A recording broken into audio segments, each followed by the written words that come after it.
It is Katie Erstedt again with another coach who's going to share a little bit of her story as well as some of her successes with Beachbody. We have Daria here, and Daria is actually a mom of two, and she lives on a farm with 35 animals. And when she said that, I was like, oh, because it sounds crazy to me. But she's going to actually talk a little bit today about becoming a success story while she was running her business more as a hobby at first. And I love that idea of hearing from somebody who maybe didn't have these grand intentions of being successful as a Beachbody coach. But I think there's something about the process of growing and just seeing what this business can become and being open to that potential. So with that being said, Daria, can you tell us a little bit about how you found Beachbody and how you actually got started? So thank you, Katie. When I started as a coach, well, actually, I didn't start as a coach. I started as a challenger. I had done these programs. I didn't actually even know that it was a Beachbody program when I began. So many of you might be familiar with P90X.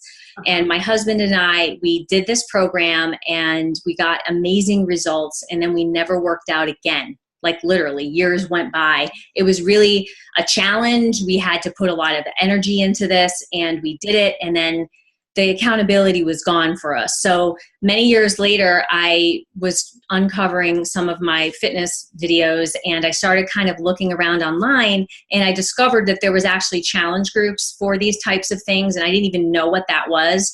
But I found out that I could use my program and I could find somebody to help me to be successful on my own with it. So I just started as a challenger when I joined Beachbody, and I really loved the format of being able to get that extra accountability, have that camaraderie, and be successful and still make it work, which was shocking to me because my husband and I really had to band together and work hard at this. Now I had these resources through this accountability group and people helping me and giving me tips and tricks. So I actually was able to complete the first round of it on my own and be successful. So for me, I just kept wanting to go. So I went into another round and I did another program and my coach kept reaching out to me and saying, you should try this, you should try coaching. But at the time I was working full time, raising two kids, had a whole, farm going on. I had a corporate leadership job. I mean, I was really stretched thin. So I didn't think that I could, but I so enjoyed the challenge groups. Yeah.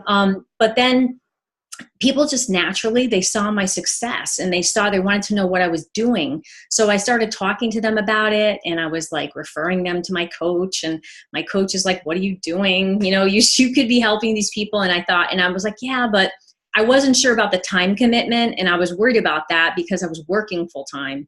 Mm-hmm. So I ended up taking her up on it. In addition, I said, okay, let me give this a try. And it also was something that gave me that extra push to remain accountable, because I felt like, well, what if I didn't have the group? Would I still want to continue to be accountable, get my workout in every day?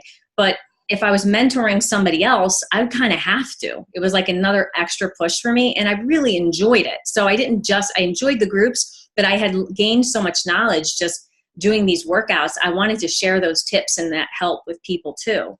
So it was really, as if you were saying you were motivated, you were curious, but you were motivated to become a coach because you knew there was that added layer of accountability. Right, exactly. Okay. Sorry, yeah, No, that added layer of accountability just really made such a big difference. And then, it just became this, being able to mentor a few people a month, in a group.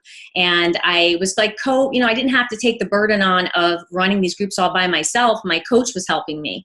So even though I was working full time, we were doing it together. So that really made the transition. I was like, well, yeah, I'm doing the group and then I can have the people, invite people into it. And it just made it easier on me. It wasn't this big scary thing that I thought it was. I could literally just set aside some time every week to, check on my challengers and do these behaviors. And it just started to grow almost on its own, because people wanted to know, they want to know what works for you. And this was working and fit into my busy life.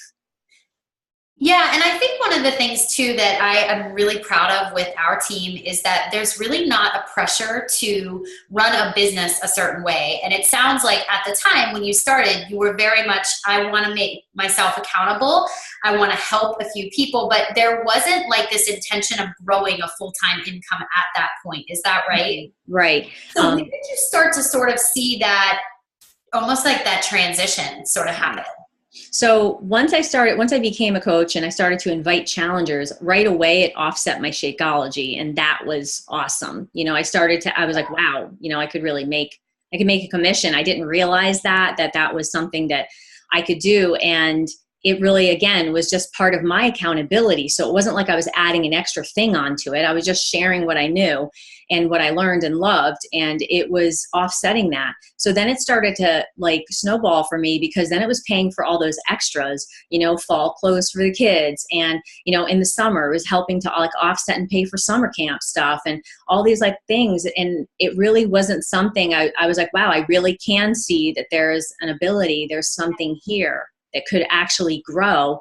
And I really loved it. I was coming home and I was like thinking, okay, how can I make my challenge groups better? And I was like excited about it when people would talk to me about their successes. And it meant, that was like, I couldn't wait to get home and check my messages to see like, who am I going to talk to today and what's happening in the group and how can I help them to make this so that they can fit this into their busy life, like the way that I had, because it always seems impossible until like you start to do it. And as like I said, a full-time working mom, I had to make sure that I was like fitting this in, like, how was I going to do that? And my coach helped me with that, just help providing me with a list of these are the things you absolutely should do every day and breaking it down for me. So it wasn't so overwhelming. And then I could just sort of set aside time in the evenings for that. So in the winter, like paying for Christmas in cash and things like that, like that was awesome. I mean, we were like, always, using a credit card and worrying about a bill, and things adding up even on top of like the everyday bills. And when that first Christmas I didn't have to do that. And I was a new coach. I was only coaching for a few months. Mm-hmm. That was amazing. That was like so awesome to me. I'm like, I'm in this. It was like a fun challenge that kept me healthy. And then I was sharing this with other people. It was a win. So we're running short on time, but I do have one more question for you. What is the biggest tip you could give to somebody who is really kind of curious about what this is all about, but they worry because they are working full time?